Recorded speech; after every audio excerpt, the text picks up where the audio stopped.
1947, I just come back from Italy. I'd been Chief of Security Intelligence in Rome. And in the intelligence business, I was trained really by the British. I was an MI-19. So when I came back, I went to Fort Riley, Kansas. I was stationed there. It was a veterinarian post and all. And we still had horses. And I was instructor at the intelligence school, and we had an aggressor force that I was. So one night, I was a post-duty officer. Post-duty officer means that I was in control. For that night, I was the one that checked all the guards, checked all security areas. In fact, checked the whole post. I was the duty officer that night.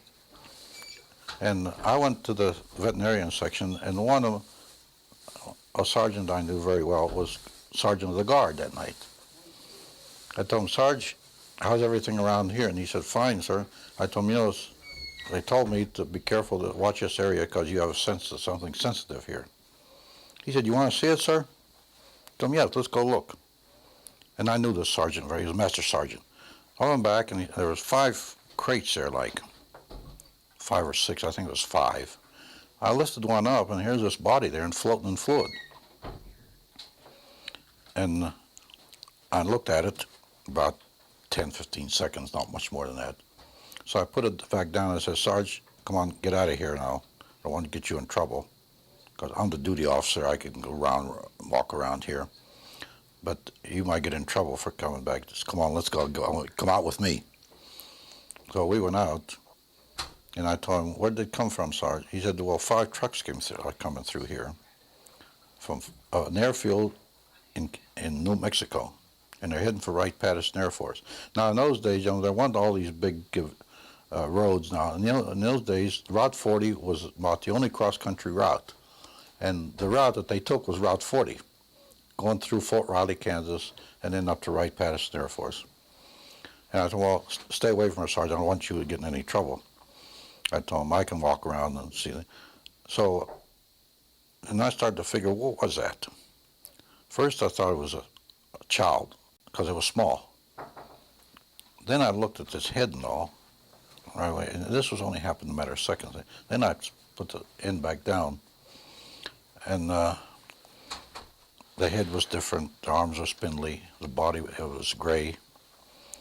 So right at that moment, I figured, I don't know what this thing is.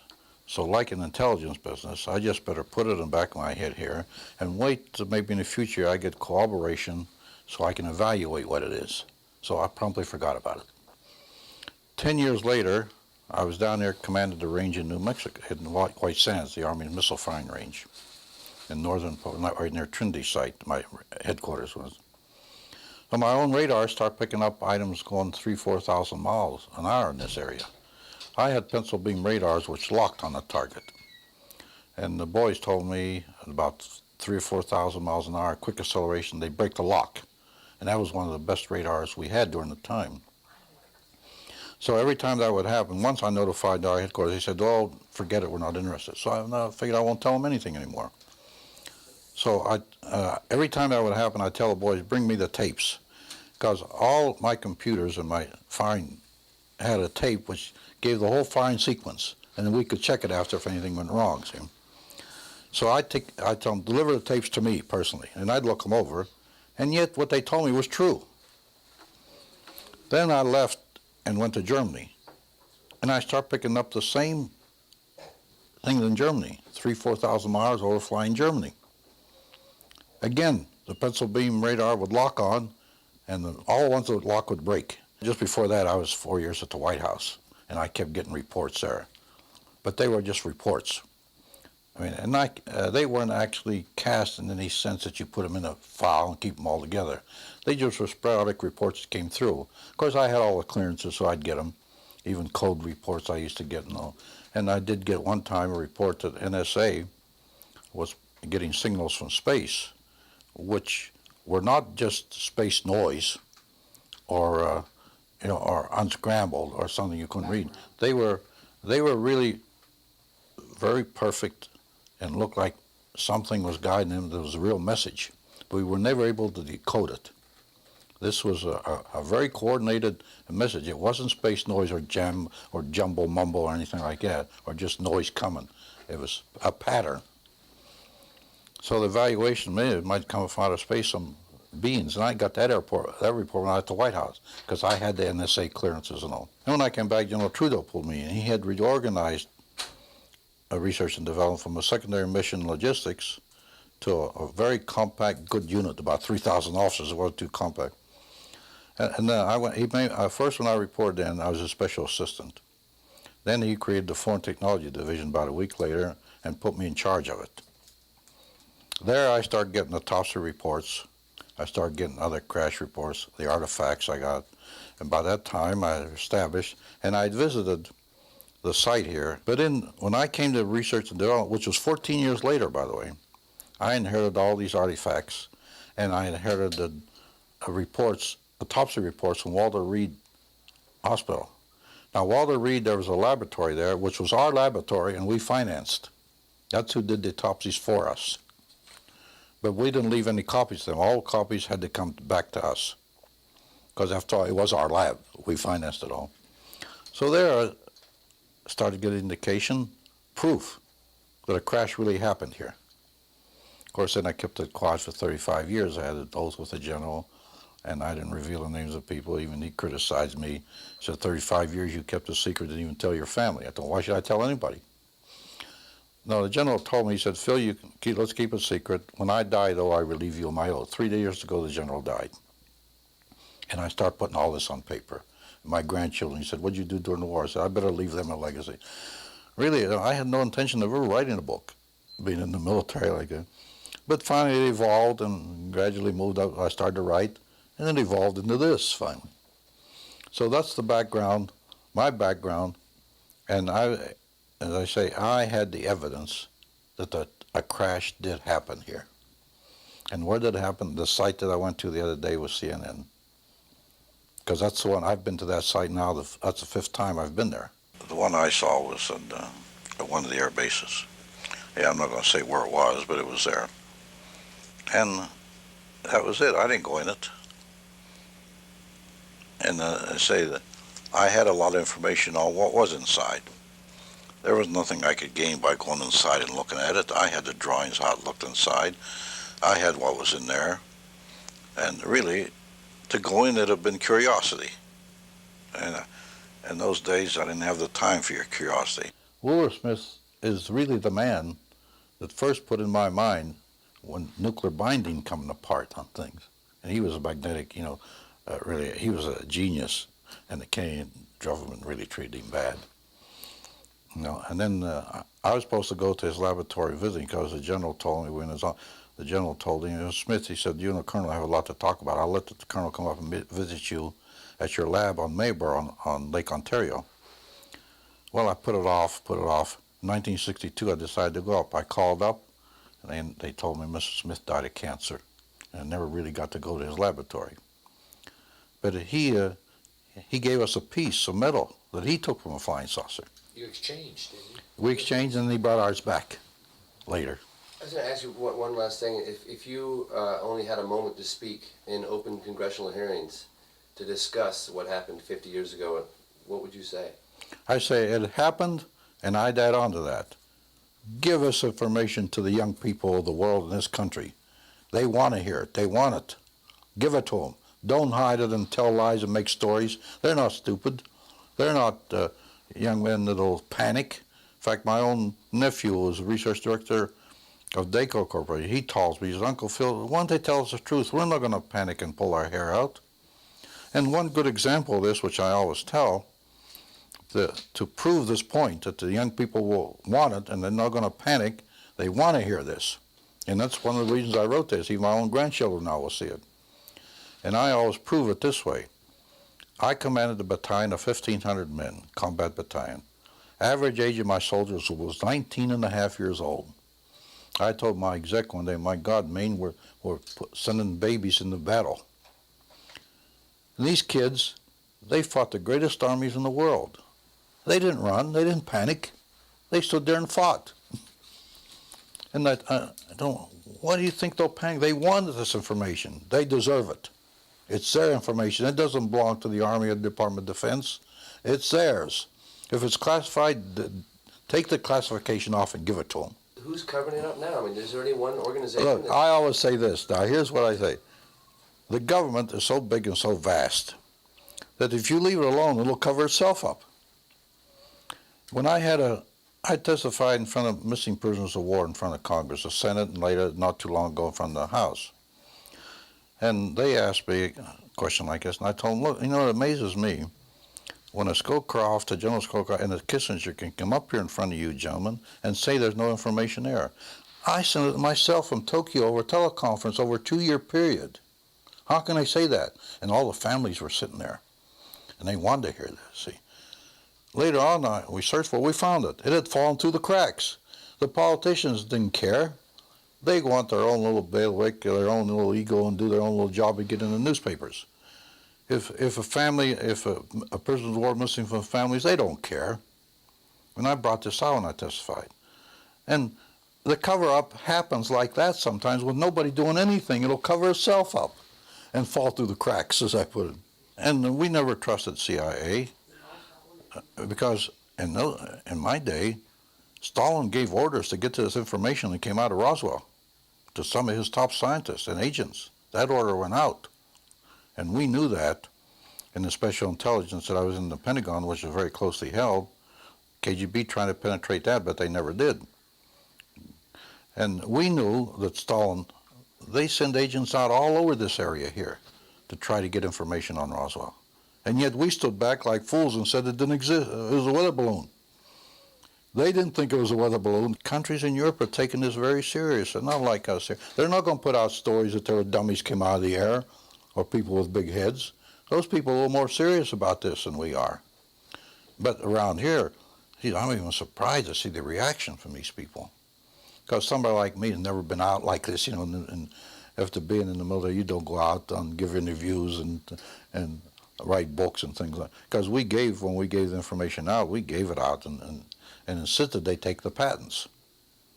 But also we put a little bit of a requirement on that. Feed it back to us for the competitive edge of the Army.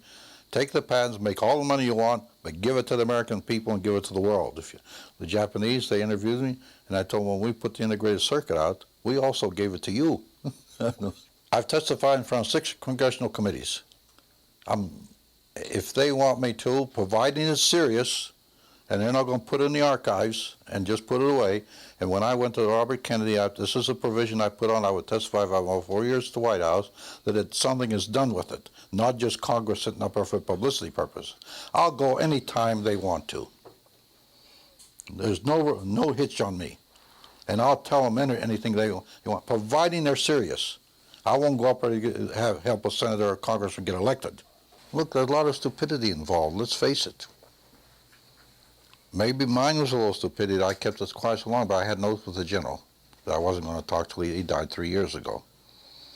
And also other people involved. And like I told you before, I don't reveal them unless they want to come forward as bills. There's enough electromagnetism in this world where it can draw. So the extraterrestrial, he's a little different. He's composed in a way of cells also, like humans are. This structure has some metallic surroundings that has to survive in space from debris in space, which keeps striking it constantly. It'll knock holes in it. So there's a little different strength there that will last a few more years. It is really almost a biological structure because the extraterrestrial fits in it, but made with a little more strength that's needed in the extra. Remember, these cloners that made these things made them in a way where they would fit in what they wanted them to fit in. The ship itself is maybe a biological type structure because of the cell and the atom structure, but it's all created with more strength because it has to resist more. This being is protected in a way. Now, when this being comes in this world, he will wear a suit, skin-tight suit, which we found. His skin is atomically aligned, and his suit is atomically aligned. That's to repel radiation and harmful effects, even cosmic action. Since he doesn't breathe air, the ones that come alive in this world will have a type of helmet on them. And since he doesn't speak, he has no vocal cords, he will have something that intensifies a transmission that he maybe can communicate. Well, the head really wasn't that big, but in portions of the body, a small body, it looked big. And the eyes, there was no nose or anything like that. It had spindly legs. So that was about it, because I didn't have any autopsies. And I just put it off, because I figured, well, maybe someday I'll get corroboration and be able to evaluate. Later, I got my hands on the autopsy report in 1961 when I took charge of the Foreign Technology Division from Walter Reed Hospital, our own laboratory. So there I start putting it all together. What did you read in the autopsy reports? Well, the nature of the body inside. Because before that I never knew that. They did an autopsy and they cut it open, all the brain and all. And the brain was different, and most of the body was different. But no nose, no mouth, no ears, no vocal cords, no digestive system, no sex organs. So then we came to the conclusion that it was a humanoid clone. So that's, and as I say, when I saw the body, there was nothing else to go on. Later on, though, I got the autopsy reports that experts had done, our own experts. Discretion better part of valor, we just kept it to ourselves. Only certain people knew about it, head to head, brain to brain, no paper trail. And we were able to accomplish something. Now, discussions with the German scientists, we had discussions. General Trudeau told me one day, it took us 5 years to fully develop a transistor that somebody else started, and the integrated circuit. If we didn't have the help, like Obert says, that we've been helped, and Smith said, the boys upstairs, General Trudeau said, it would have taken us 250 years. The message in my book that I like to see is that the younger generation look at this and see what we did and see the help we got from outer space, and these beings exist. And let the young people know that that's the future that they're going to be seeing and live with. And you got a good example. Mitchell already confirmed a lot of this. That's what I think the message of the book is, and what I like to see it do. Let the young people, we're old, we're going to be gone. Let those young people, they need this help. They're going to be the ones that carry it on.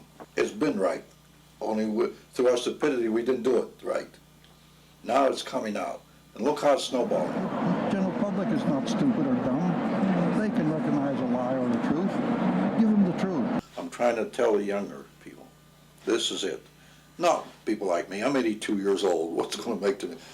But these three, my little grandchildren, they got to know this. They're going to be living this in the future. Let them know how it started, where the seed came from. Intentional or unintentional doesn't matter. It came. That's all. Whether they gave it to us or not is not important. We got it. We had it. Whoever, whatever, other intelligences are actually in control of UFO, UAP advanced technologies. Remember last week on April 7th, I shared with you the long list of extraterrestrial biological entity technologies retrieved from late 1940s UFO crashes that U.S. Army Lieutenant Colonel Phillip J. Corso described in his very important 1997 book, The Day After Roswell. After I said goodnight to you all last week, I started looking for my original July 7th, 1997 interview that I had done with Colonel Corso at the 50th Roswell anniversary of the July 1947 UFO crashes. We did our interview for the weekly radio broadcast then, entitled Dreamland, hosted by Art Bell, where I reported regularly Earth Mysteries News. And after last week's broadcast, I found the original July 7th, 1997 tapes. I've edited excerpts to share with you tonight that begin with Art Bell's original introduction from his Pahrump, Nevada radio studio to me and Colonel Corso on one hotel phone in Roswell. Books about Roswell and about extraterrestrials, I would venture a guess that none has stirred the pot more heavily than the book we're going to talk about tonight and the man who wrote it, actually men who wrote it. Colonel Philip J. Corso, retired with William J. Burns, has authored The Day After Roswell. And in fact, it is the day after Roswell when things really began to happen. Here in Roswell, to begin it all, is Linda Moulton Howe. Linda, welcome. Hi. You know, it was April 1983. I was sitting in that office at Kirtland Air Force Base with Air Force Office of Special Investigations Agent Richard C. Doty, who was handing me a paper. He said that I could read. I could not take notes, and he made me sit in a chair in the middle of a room that I later learned was because they videotaped and audiotaped my reactions to what I was reading. Oh, no kidding. Yeah. And the top of that paper said, briefing paper for the President of the United States of America on the subject of identified aerial vehicles. And when I turned to the next page, in the first paragraph, it listed retrievals of extraterrestrial craft and bodies, both dead and alive, from locations in the southwestern United States and the northern nation of Mexico. And it listed a series of cities and areas, including at least 2 in the Roswell area in 47 and 49. One as early as 1946, predating all of the historic discussion about 1947. Talked about the retrieval of a craft from northern Mexico south of Laredo, Texas, over the border. Talked about the retrieval of a crash in Kingman, Arizona, and Magdalena, near the plains of St. Augustine. The paper went into our government having these craft and these beings that they didn't understand what they were or where they came from, had set in motion military, medical, and scientific people to study and keep all of this information from the public and the media while they ascertained whether there was a national security threat. Inside of our United States government, that one of the things that had also helped keep this whole story covered up for nearly half a century was internal conflict between the intelligence agencies in the United States and military branches, that inside of the structures of our government, we had a kind of internecine war going on between various bureaus.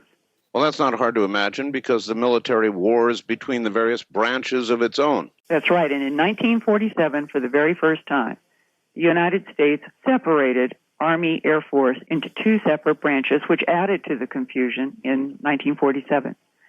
Well, tonight, I am sitting with a book on my lap that says, "The Truth Exposed After 50 Years, Former Pentagon Official Reveals the United States Government's Shocking UFO Cover-Up, The Day After Roswell," by Colonel Philip J. Corso, retired with William J. Burns, forward by Senator Strom Thurmond. I have read this book from cover to cover. This book is one of the most important voices that has emerged in the last 50 years from a man who was there in 1960 to 63 in the Pentagon, working with Lieutenant General Arthur Trudeau on one of the most provocative challenges, how to get not understood artifacts retrieved from these disks into the industrial complex of the United States so that it could be used by military and industry without being swallowed up into the black hole of intelligence that would never let it out.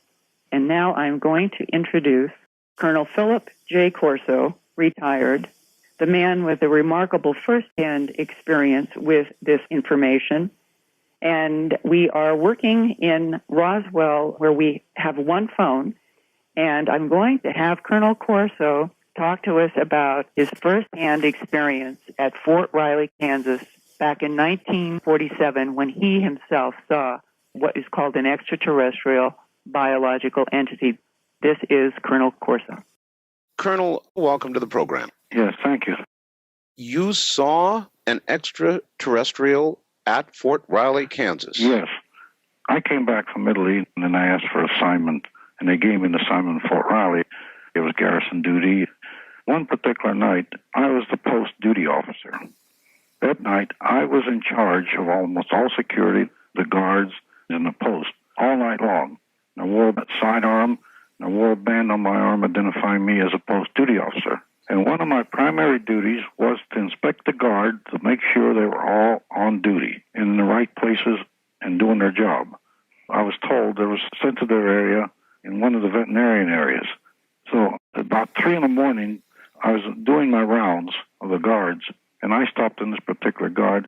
Master Sergeant that I knew very well, I used to bowl with him at the field house.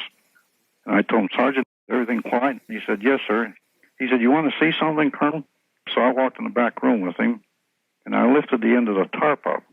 And here was this body floating in some sort of liquid. Strange thing, it was a small body. I thought it was a child. And I looked at the head and the arms, and I saw it wasn't a child. It was a gray color. And then I put the tarp back down. Now, all this lasted, I'd say, 15 seconds or so. The head was large. No ears, no nose, no mouth, slits only. The eyes were large, slanted, large compared to our eyes. The arms were sort of spindly, and the legs were sort of spindly. As we were walking out, and I told him, Sergeant, where did it come from? He said, well, I talked to the drivers. There was 2 men in each truck, 2 soldiers, 5 trucks total. And he said that it came from Fort Riley, they said, an Army Air Force base in New Mexico, 1947. And they're heading for Wright-Patterson Air Force Base. 2 weeks after it happened. And here's Linda back. All right. Art, Yes. that was 1947. Right. And I'm just going to give some background that Colonel Phillip Corso was a key Army intelligence officer who served on General MacArthur's staff in Korea and later on served on President Dwight D. Eisenhower's National Security Council as a lieutenant colonel. During his 21-year military career, he was honored with 19 medals, decorations, and ribbons for meritorious service. He retired from the Army in 1963 after 3 extraordinary years from 1960 to 1963, working directly with Lieutenant General Arthur Trudeau in the Pentagon concerning this whole issue now from 47 to 1960. Colonel Corso had had that one experience of seeing this extraterrestrial biological entity at Fort Riley on its way to Wright-Patterson. In the mid-'80s, when I first heard that phrase, Earth's Secret War, and what in the world was it about, I always thought that it was something of an inside unit in our government versus whatever the non-human intelligence was. What I'm beginning to understand in my conversations with Colonel Corso is that it was a very much more complex and dicey situation in which the military was perceiving that they were having to operate as if not only did they not understand a non-human intelligence that Colonel Corso describes in his own book, they knew that there were animal mutilations and human abductions in the late 1950s that they felt that they had to be concerned about, but they were also concerned about their Cold War enemies and this intense suspicion of spies in the Central Intelligence Agency and other agencies. And this sets the stage for the period of 1960 to 63. And I'm going to read briefly from the book. In 1961, Colonel Corso, then a lieutenant colonel, was given command of one of the Pentagon's highly classified weapons development budgets and was made privy to the United States government's greatest secret, the dismantling and appropriation of the Roswell extraterrestrial spacecraft by the United States Army. Identifying all those involved, Colonel Corso reveals how a deep cover council officially discounted all UFO reports to the American public and cleared the path for his research and development team at the Pentagon to analyze and integrate the Roswell artifacts into the military arsenal and the private business sector. The extent of the operation is startling. With unprecedented detail, Colonel Corso divulges how he spearheaded the Army's reverse engineering project, seeded alien technology at American companies such as IBM, Hughes Aircraft, Bell Labs, and Dow Corning without their knowledge. He describes the devices found aboard the Roswell craft and how they were the precursors for today's integrated circuit chips, fiber optics, lasers, and super tenacity fibers. He also discusses the role alien technology played in shaping geopolitical policy and events. How it helped the United States surpass the Russians in space, spurred elaborate Army initiatives such as SDI, which is the Star Wars program. Project Horizon, which we will talk about later, had to do with putting a base on the moon. Project HARP, that we have done shows on in the past, and ultimately brought about the end of the Cold War, unquote. I'm quoting from the day after Roswell. And I was appointed in the Foreign Technology Division. General Trudeau called me and said, I'm delivering a file cabinet to you. He said, you go through it, and you start working up a plan of action and recommendations to me. In one particular case, I had the integrated circuit chips. They're about like a quarter. I told General Trudeau, what's going to happen in the future if this chip integrates with the human brain? He said, yes, Phil, that's a great danger, but I doubt if it'll happen in our lifetime. Now, in addition to that, when I started to go through the file, I found a piece of metal about the size of a postcard and paper thin. The atoms were aligned in it, and this came from Livermore Lab. And General Trudeau called me in, and he said, I'm making you head of a team. You will get Army engineers and German scientists. And I did assign two to my team. So the job was to go around industry and see who was working on such items. One day, when we went to one of these industries, they had a long tunnel-like thing. And at the end of the day, after supper, I motioned to one of the German scientists, Hans, take a walk with me. Well, what do you think? He said, Colonel, if I believe everything I've heard today, I have to unlearn everything I've ever learned. Hans, you might have to. General Trudeau made the statement, this could be bigger than Los Alamos, because this piece of metal can make spaceships light as a feather. This piece of metal came from where? The crash at Roswell, or did you not know? No, I knew it came from Roswell. Then, integrated circuit, size of a chip, Trudeau gave me instructions. Find out who is working on similar, like a transistor. He said, any scientists are working on it, write me a plan of action on how we're going to do all this. That we would find scientists and people who are working in that area, and we would infuse in there normal research and development proposals. Not the item itself, but proposals describing it. These are supposed to be normal think tank operations. Here's exactly what we did. We found people working in that area. We infused the technology to projects, and we funded it. We funded the project. Not black budget, appropriated by Congress. Then one day, I pulled out of the file a bunch of wires. I thought they were wires, and they were emitting colors. I had no idea what it was. Finally, we got people working, and I think one of the ones was Bell Laboratory, Fibre Optics. I found a file labeled Project Rainbow. Rainbow was John von Neumann's project, and this was amazing. He was starting to work on artificial intelligence, artificial life. The supercomputer had not come in existence, but they were working on it.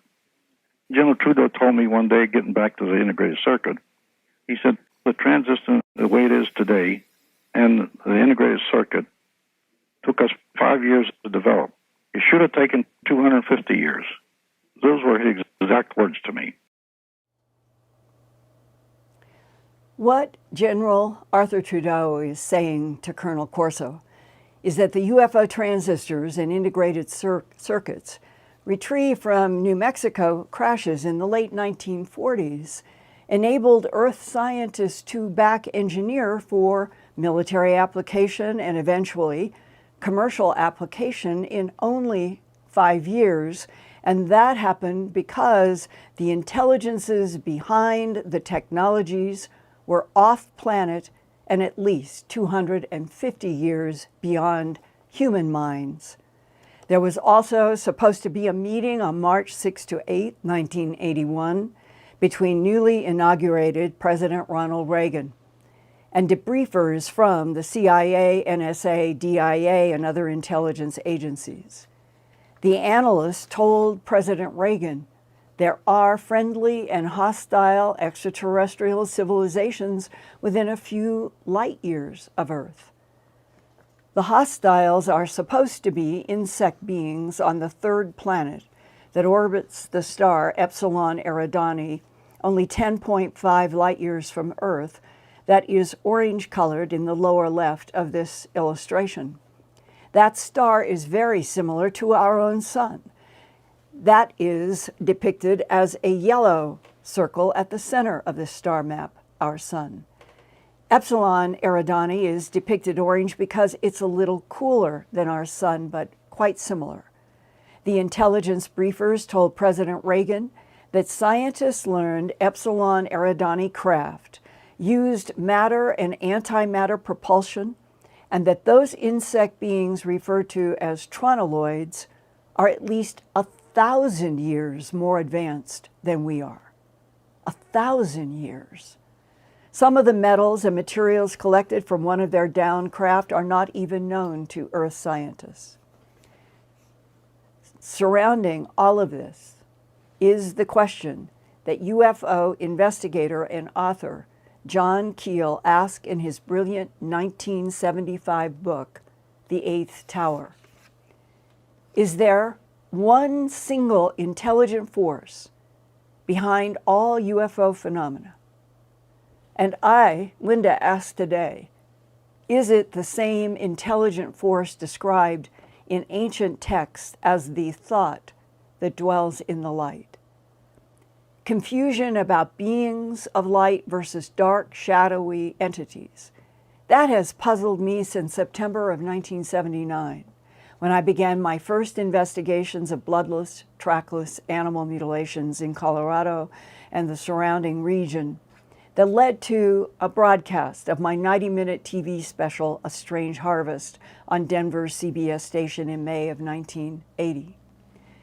Ever since, I have tried to get to the bottom of the animal mutilation mystery, the human abduction syndrome, crop formations, Sasquatch, beams, fairy lights, and all the other Earth mysteries that have been reported for centuries. But what I still don't understand clearly are agendas. And I do not understand why the power of light does not automatically overcome the entropy of darkness. And we're in a yin and yang universe. Ian, I'm very interested in people's comments and questions. Okay, Linda, well, that was a fantastic presentation. Thank you. And I'm glad that you managed to find that interview from the archives. I am too, yeah. It was wonderful to hear Colonel Corso again and Art and think back at that 50th anniversary. Then we all really thought that somehow the whole huge truth that we're not alone in this universe and that the universe is teeming with consciousness and that there have been other intelligences on this planet for centuries, millennia, millions. We all really thought that it was going to open up much earlier. If it does now in 2021, it will be inevitable as part of the what seems to be, to me, a revolution in all levels on this planet now. This is maybe the best time to open up everything. Yeah, it was great to hear Art's voice again. Yes. Rest in peace, Art. He was certainly a groundbreaker. And next week, I plan to do a part 2. That's good news. We want to hear more. And I think that's the feeling in the chat as well from people, that they're enjoying this breakdown from Colonel Corso's information. First of all, Linda, I want to deal with the super chats, and thank you again, everyone, for your generosity. Here's the list for today. No prizes for guessing the first one on the list. Linda, any guesses? Moonbird! Yeah, Moonbird was the first one to make a super chat game today. Thank you, Moonbird. And here we go for the rest of them. And there's some familiar ones again here. Jeffrey Rizzo, Rebecca Cole, Gina McHugh, Dave Goodridge, Thought on Fire 222, Mary Kelly, Carl Balsamer, Chrissy Marr, Vicky Martinez, Mink Bach, Kim Spencer, Caroline Boyce, Nathan Tyson, Valerian the Mach 3, and Ben Fleming and Crystal Legnet. Just got you in there. Sorry if I've missed anyone else out, but thank you, everyone. Yes. Okay, Linda. Thank you so much. Thank you. Now, question. Okay, Linda. Yeah. Well, one of the things, it's more of a comment more than anything. Okay.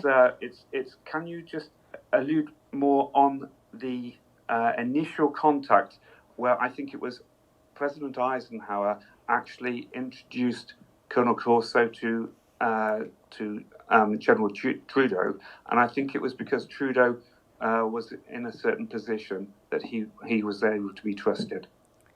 Well, yes, and I'll tell you, because Colonel Corso and I spent an entire day in Roswell during the festivities talking. He had documents with him. I had my book, which it was so funny when we were introduced. He had requested from a publicist, because of the release of his new book the day after Roswell, and through the publicist, he had asked them to get in touch with me and said, I want to talk with Linda Moulton Howe at the conference in Roswell. And I was delighted, and that came together for this interview, but separately, Colonel Corso wanted to talk to me privately about many things having to do with his own investigations of animal mutilations, abductions. So we started out with a common interest, and so we had really substantive discussions. And it was during all of that, sort of the content discussion, that he said that his work in 61 to 63 in the Pentagon with General Arthur Trudeau grew out of the fact that those two men had met in, I believe it was Rome, during World War II. And they had, even though they were in different ranks, they had become friends. And he said a lot of people don't realize that General Trudeau was a PhD, and that General Eisenhower looked up to General Trudeau. And that is the way Colonel Corso said it, that General Eisenhower trusted General Trudeau as much or more than anyone that he knew. And this was coming to me through Colonel Corso explaining that it was out of the evolution of the war, and Dwight D. Eisenhower became president, and he knew and trusted General Trudeau, and General Trudeau knew and trusted Phillip Corso. And he told me another very interesting insight. He said that in private conversations, that General Trudeau had told him that President Eisenhower had was warning General Trudeau, the CIA is infiltrated, and that Eisenhower felt that he had to reach out to people that he had known in the war if he could, and he loved the Army. That's where he served. And that he was partial to, for a while, for the Army to be his first people around him. And in that context, Colonel Corso said, it sounds maybe strange now, and that was when we were talking in 1997, because we're in the Pentagon, and it's General Arthur Trudeau's office. And he said, but he really did call me in and say, Phil, I want to show you some things in these file drawers. And he said, I had no idea what General Trudeau was going to show me in these metal file drawers. And he said, literally, the general got up, went over, opened up a file drawer, said, come here. Picked out something that was in the drawer, put it in Colonel Corso's hand, said, see this? What does it look like to you? And Phil Corso said, I don't know. It's like maybe a bunch of wires. And the general said, no, the ranchers thought it was horsehair. We found it in some of the crashes, and we know that we can get light out of it. Well, that was the very first time that Colonel Corso in a very casual conversation over a file drawer in the Pentagon, was introduced to what the world would come to know as fiber optics. And that the way Colonel Corso described it back on that 50th anniversary is that the general had gotten the authority, I guess, that these technologies that might have gone to Wright-Patterson, that might have gone to Kirtland, that might have gone to Los Alamos, maybe did, but that a lot of them, including the integrated circuits and the transistors and other things, ended up in literal metal file drawers in the office of General Arthur Trudeau in the Pentagon. And it was from those file drawers that they worked. And eventually, he said that General Trudeau wanted Colonel Corso to have one of the file cabinets with very specific pieces in them in Colonel Corso's office, so he could act more independently. And that is how the back engineering of at least the wedge-shaped, they were not round, they were wedge-shaped craft that came down in at least 3 locations in the Roswell region and in Magdalena, out going west, quite a ways actually from Roswell. Those were the areas that he specifically specified that they knew where the pieces had come from. In other cases, he didn't know. So I find, like so much in human life, in that how things begin and what is really happening sometimes is so humbly simple. Yes, it is, and the fact that alien technology was in a filing cabinet in General Trudeau's office is truly incredible. Yeah. But it's good to hear the first-hand accounts, especially those from Colonel Corso. So what do we got up next? Okay, here's another question. Linda, what subject matter within Corso's book do you think is currently most important? That is a very good question. And honestly, this is truly an honest answer. I really do, I hope all of you would read the book from first word to last word and go through the index and read the entire moon base document that was included at the back, Horizon. And the reason I say that is that I could say that what he reports about animal mutilations is so true. It was so stunning.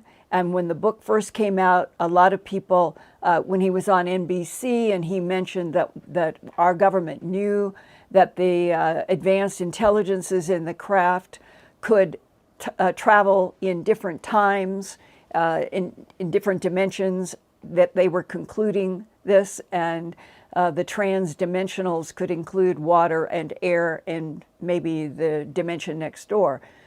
And the thing about it is that Colonel Corso goes into so many firsthand important pieces, and he's calling a spade a spade. Extraterrestrials are mutilating animals on this planet. They are doing it bloodlessly, and he reports exactly the same thing that I found with the veterinarians that I work with, that high heat had cooked the collagen and the hemoglobin, and that this high heat at these excisions that darkened the edge, he has it all in there. And this was one of the subjects that he most wanted to talk to me about when he shook my hand and said, "Linda Moulton Howe, I want to know how you got so much confidential information in your books." And he did it with a twinkle in his eye. As we sat and compared notes, it is so clear that there was no confusion on the part of the people in the Pentagon or the ones that he was working with, that extraterrestrial biological entities were the perpetrators. And then you get to the question of who, what, and why. And the agenda discussions become more difficult and are harder, I guess, to prove. But he knew he knew a great deal. God rest him wherever he is. He was a wonderful person. What else? Several people are reading the book already, they're reporting, and it's worth noting that the book runs to some 400 pages, so it is an actual really packed edition. So I would recommend that to anyone. It is a very, very, I said it last week, and I said it in the video. I read it cover to cover, and I still consider it one of the single most important. When I say a voice, I think of books as kind of a voice, even if there's lots of voices, but a book to me has a voice. And I think of Anatomy of a Phenomena by Jacques Vallée was an extremely important voice when it emerged. And that is the voice of that whole book is really important to absorb in total. Did Colonel Corso ever mention what he thought had happened to James Forrestal, First Secretary of Defense? We did talk about it. Yes, we did. I told him that I had met in 1986. We were meeting in July of 1997, so about a decade before, that a mathematician who had attended a conference in Connecticut had asked me if I would like to meet Larry Warren from Bentwaters. And Larry Warren was a friend of the mathematician's wife and family. And we were all, the three of us, sat with me recording, Ben Jameson recording, Larry Warren.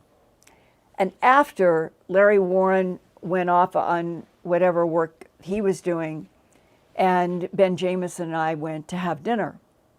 And we had spent this whole day going through UFOs and ETs and all of these things with Larry Warren. So now we're having dinner, and he told me that in their family there was a link to the Forrestal family.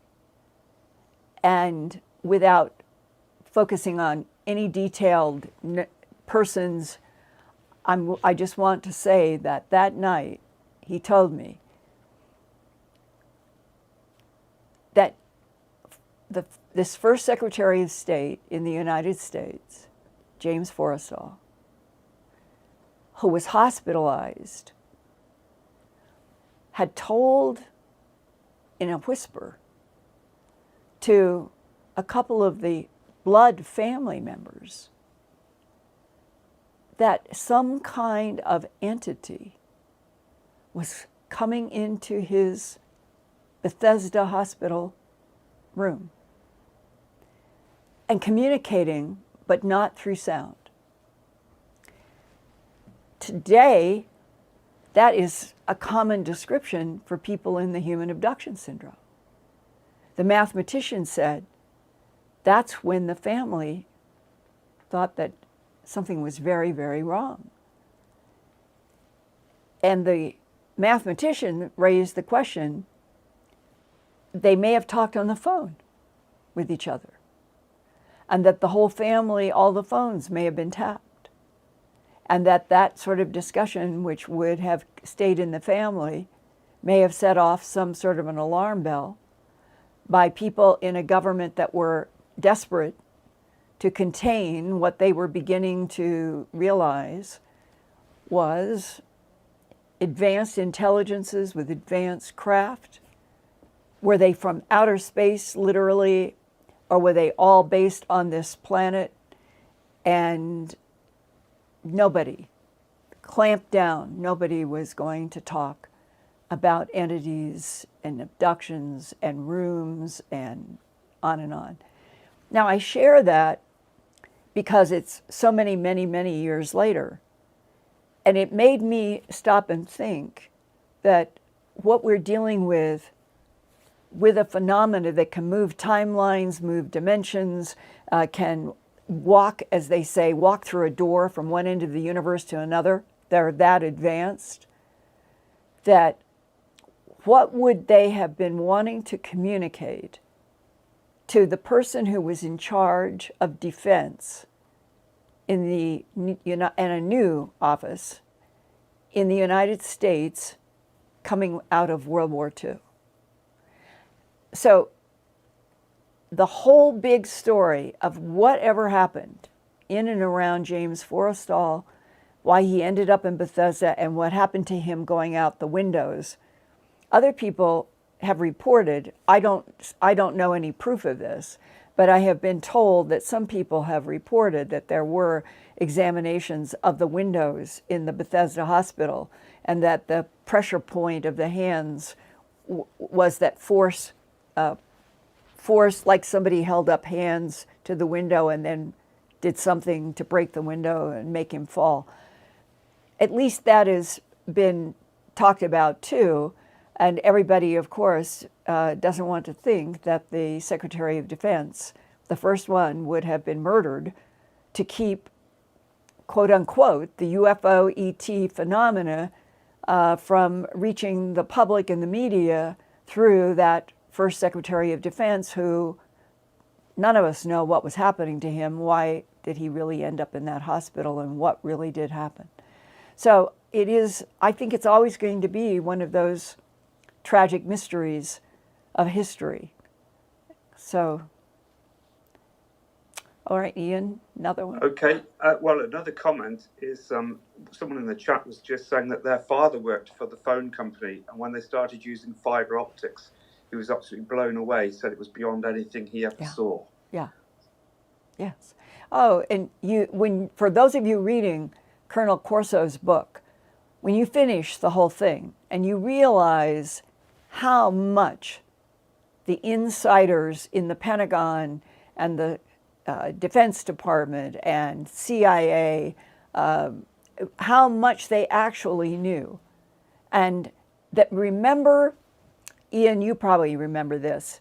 It is a very famous news press conference in Washington, D.C. after one of the UFO flaps. It might have been the one in '52 when the UFOs flew over the Capitol for several nights. And General Sanford, I remember the name, he called together the press, and he had a hubcap from a car wheel. And he said, "I'm going to show you a UFO."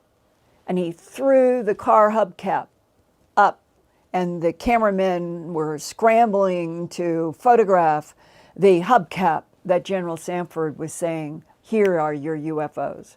And so they were trying to use sarcasm. They were trying to use intimidation.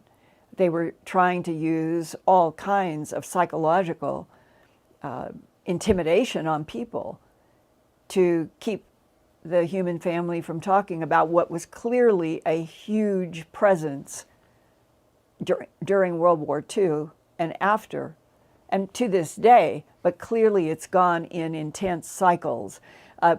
For people who have studied some of the UFO history outside of the 40s, when you get into the 50s, some of the most dramatic described interactions with, say, pilots and UFOs happened in the 50s, and Len Stringfield wrote about Situation Red, and he told me, because of his U.S. Air Force career, that he knew that there was a policy that any pilot who had an interchange with a UFO and was killed, the family would never be told. And he said, we lost so many pilots trying to carry out orders to chase and we bring down some of the technology because the government so badly wanted to examine it. And in a way, in some of this, I can put myself in the shoes of the people who are hired, elected, paid to help keep a nation safe and stable. When you look at things through that lens, sometimes what has been done to suppress the truth, you at least understand the motive. But I think that all of you who are coming here on Wednesday nights in increasing numbers, that you feel like I do. It is so long past time for this nation and the whole world to move on to the square where everything is the truth again.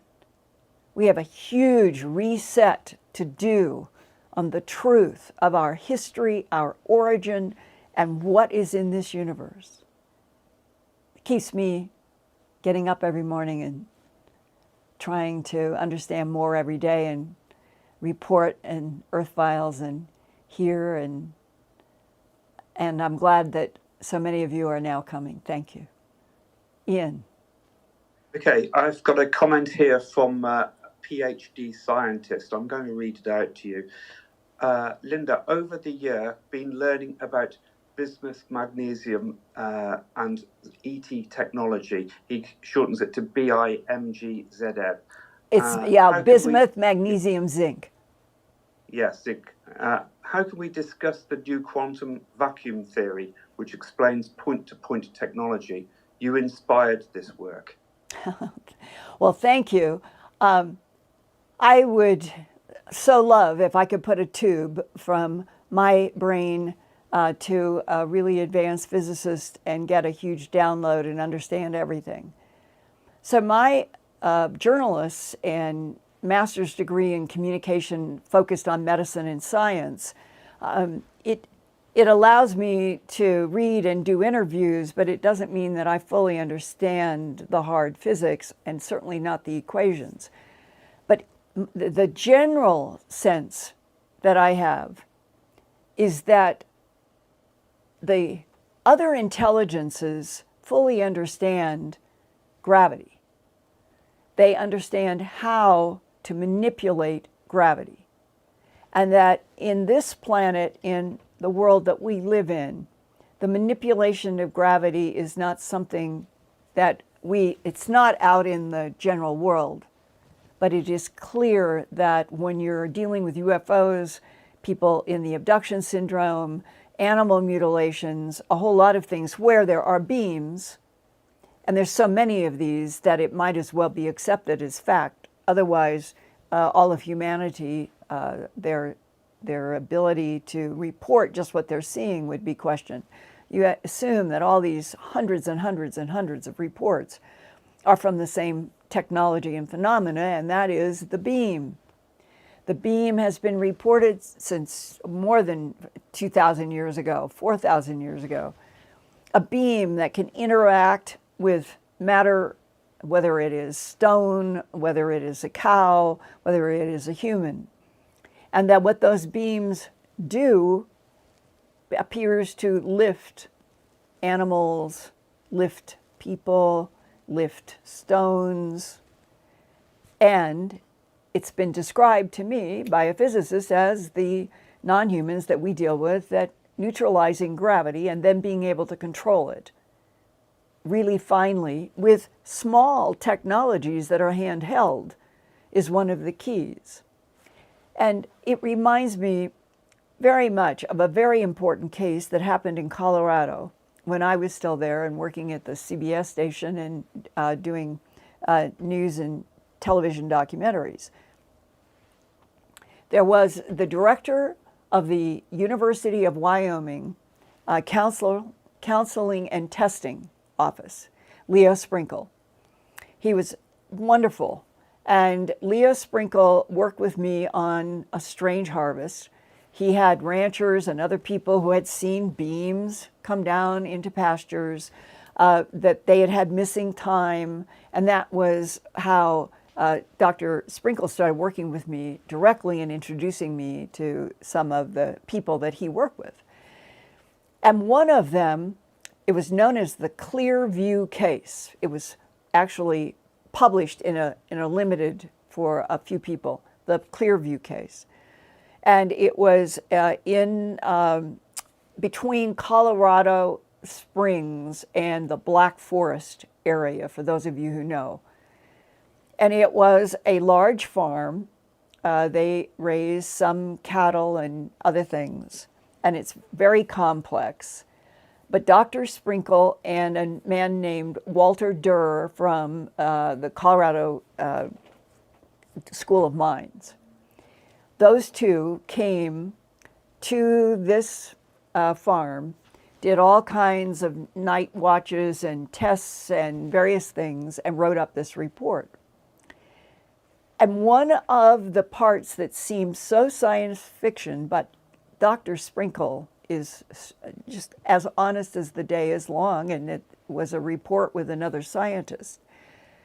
He said the owner of the farm, the father husband, was very frustrated, asked one of his sons on one night where they had had a Sasquatch, that's what they called him. The family saw the Sasquatch walk across the front yard of their farmhouse from left to right at least a good 50 feet, and they saw it from the living room. They watched it walk. And it's interesting that people will first they will be afraid of things, and then they start getting frustrated, and then anger kicks in. And when anger kicks in, people start to think more clearly. And the father with the son, they took rifles and binoculars and a bunch of stuff, and they said, the father said, I'm going to confront this. And they went to a very specific part of the farm where, as I recall, there were some trees, and they decided that whatever the Sasquatch was going, and these beings that silver craft would rise, and they saw the beams, and they had animal mutilations, they had electricity going on and off in the house, they had all kinds of phenomena. And they get down to this area on their farm, and there they see there is a silver disc, not a huge one, smaller craft. And the father is in a mood that he is just going to charge ahead and demand, who are you, and why are you here, and what are you doing? And he and his son got to a place where they felt like they were still protected by trees. But you and I and everybody today know that you can't sneak up on the non-humans. Whether they're Greys, whether they're reptilians, whether they're Nordics, they know what's going on, a wide range, like having mental radar. And the next thing the father said, he was thinking in his head, I'm going to charge ahead. And he sees the Sasquatch.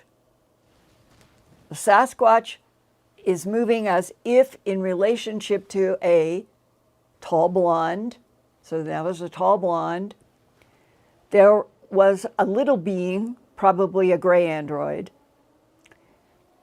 And the Sasquatch ends up here, and the blonde is here with a little thing here. The father and son, the father is quite a ways away, but clear sight. And he sees the tall blonde.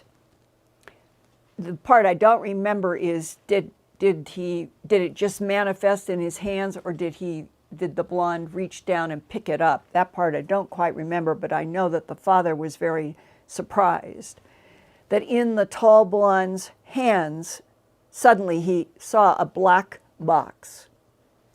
And the black box had at least one red glowing light on it. And the father said that he watched this blonde push something on the black box, and the Sasquatch fell to the ground. And the father, at that point, with the son, became very afraid. That's what he said. And told his son, we're going back home. So we don't have any further movie frame beyond that. Interestingly, throughout the last 42 years of various places that I have been, where there might have been a face-to-face Sasquatch, either a sight or an encounter, by accident or other. One or two other times, people have described seeing a black box in a Sasquatch hand. I do not know what it means, but I know that when Lynn Buchanan did the remote viewing on Bentwaters and Rendlesham Forest in England, and he does his controlled remote viewing and he gets inside of that black glassy triangle that suddenly popped into the forest where John Burroughs and Jim Penniston were. And Lynn Buchanan, in his remote viewing for the CIA of this scene, he gets inside of the black craft. And then the way controlled remote viewing, he is saying he's being drawn, his attention is being drawn to a black box, approximately 9 or 10 inches wide and high. Now, in that remote viewing, puzzling to Lynn, to me, and to everybody, but I really, really have deep respect for Lynn Buchanan's remote viewing. As the remote viewer tries to understand what it is that he's seeing, he got information that there was genetic material inside of that black box, and that the genetic material destiny was to be placed somewhere around our planet or in a very specific place where that was. So the complexity of connections, of technology, various beings, and knowing that we are dealing with very, very advanced technologies. We humans, it isn't intuitive. What people see with ETs and what they do, it is not intuitively understood. Okay, Ian, I guess I didn't realize I'm at the end of the hour. So since I started to say, if there's one more question, I'll try to do it shortly. Okay, well, thank you for making mention as well about the cryptids too. There's definitely some sort of ET and Sasquatch relation going on there. Okay, just looking down the questions, and it's we've still got lots of questions. It's a job to choose one that's going to help us. But here's one we can perhaps deal with quite quickly. Someone wants to know about the wild animals that are also mutilated or just domesticated animals. But there's a specific question. Oh, I can answer that. Asking. Have we ever had any reports of pigs or hogs or wild hogs in Texas being mutilated? Here is a good, concise answer.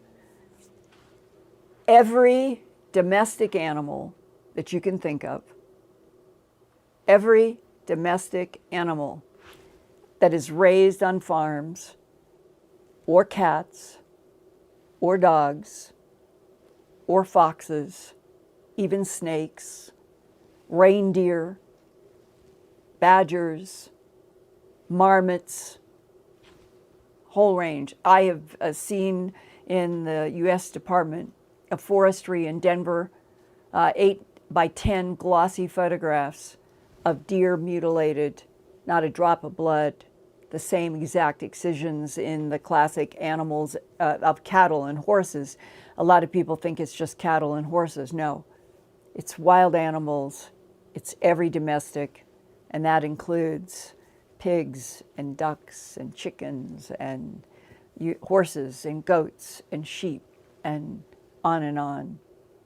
So I'll leave you tonight with a question that I constantly wonder about.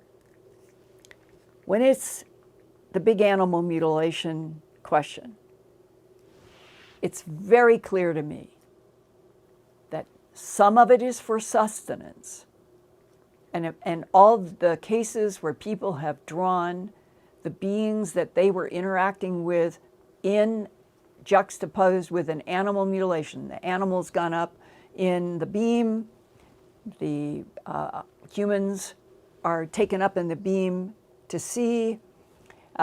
There's a case or two like that in my Earth files with excellent drawings.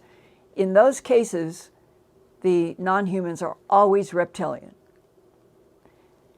Then there are the other issues that may or may not even tie into the black box, but it's sort of in that same category.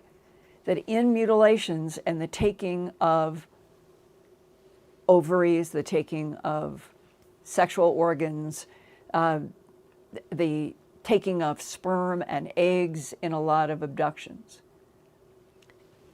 Abductees get the impression that there is some sort of urgency about a genetic program that has something to do with the evolution and experimentation of Earth being used as a laboratory to mix and match genes by a number of civilizations that come from someplace else, who use this beautiful watery planet as a laboratory. And I think that as just a big box, I think sustenance and genetic testing and manipulation, that those are the two big reasons for the mutilations and at least some of the abductions. And if any of you watching tonight, you have any firsthand information about that question, any other questions, please keep coming. And hopefully next week we will jump another number in our subscribers. Hit that red subscriber button down in the lower right if you haven't subscribed, because we are headed toward the summer solstice in June, and I really would like to get to 175,000 subscribers. It doesn't cost you anything, but there is this momentum, this feeling that we keep growing. Well, let's really make it grow, because then we're riding on a wave, and who knows what's going to open up in June or the rest of this year. But you and I, we're bonded about wanting to know the whole truth. Lieutenant Colonel Philip J. Corso knew in the Pentagon, along with General Arthur Trudeau, in the 1950s to the 1960s, that extraterrestrial biological entities were responsible for the bloodless animal mutilations then and now. He writes about it in huge detail in his book, The Day After Roswell. And tonight, in part 2 of my interview with Army Lieutenant Colonel Corso about the discovery of lasers on crashed UFOs, the Colonel's own words from the historic book, The Day After Roswell, sum up the government secret knowledge to this day. And I am quoting Colonel Corso here about his and the Pentagon's discovery of thin, black, rod-shaped instruments that emitted glowing red beams, and they were found on crashed UFOs. Colonel Corso, why did the inhabitants of this craft have a cutting device like this aboard their ship? It wasn't until later, when I read military reports about cattle mutilations in which entire organs were removed without any visible trauma to the surrounding cell tissue, that I realized that the light beam cutting torch was actually a surgical implement, just like a scalpel that was being used by the aliens in medical experiments on our livestock. UFOs, ETs, and other intelligences were the subject of intense research in 1961 to 1963 in the Pentagon by General Arthur Trudeau, Chief of Research, and Lieutenant Colonel Philip J. Corso, who was then head of the Intelligence Research Division that was operated by General Trudeau. And their plan was to get UFO, ET technologies and materials from a variety of UFO crashes in the 1940s on into the 50s and into the 60s and up to this day now. We know they've gone on. But back then, they wanted to get the research into research and development in American companies. And then General Trudeau said he wanted the companies to patent and preserve the alien technologies inside the United States for commercial applications, and then that would keep them out of the hands of international enemies. Last week, Colonel Corso said that finding the sophisticated integrated circuit in the UFO craft was their #1 priority to back engineer as fast as possible. Number 2 on the Colonel's list of most important UFO technologies were lasers. That was at the beginning of the 1960s, and it took at least 6 decades from 1960 until 1 year ago in May of 2020 for one of those UFO ET technologies to finally evolve to real Earth testing on May 16, 2020, near Pearl Harbor, Hawaii. And that was a direct energy weapon, also known as a DEW weapon, DEW. The brief video here was released of the USS Portland LPD-27, shooting an unmanned drone out of the sky with a solid-state directed energy laser. Carrie Sanders, commanding officer of the USS Portland, said, quote, "The solid-state laser weapons system demonstrator is a unique capability the USS Portland gets to test and operate for the Navy while paving the way for future weapons systems. With this new advanced capability, we are redefining war at sea for the U.S. Navy," close quote. And I would add, thanks to Colonel Corso and General Arthur Trudeau, that at least 60 years ago in the Pentagon, they already knew about DEW weapons that they were encountering in crashed UFO retrievals. One of the scientists that Colonel Corso references is front and center in this NASA photograph with Werner von Braun immediately behind him on the right. Hermann Oberth was known as the German father of rocketry. He developed a V-2 rocket for the Nazis during World War II, and by 1955, Professor Oberth moved to the United States to again team up with von Braun to develop rockets capable of reaching outer space for the U.S. Army. Their work led to the development of the Saturn V rocket that carried astronauts to the moon. Before Oberth retired to West Germany in 1958, he was talking about time travel, a subject that Lieutenant Colonel Corso tried to include as a serious aspect of extraterrestrial beings and technologies when his book, The Day After Roswell, was released in July 1997. But the concept of time travel provoked media criticism. Ironically, today, in 2021, a quarter century later, hypotheses about time travel through space-time portals are no longer taboo.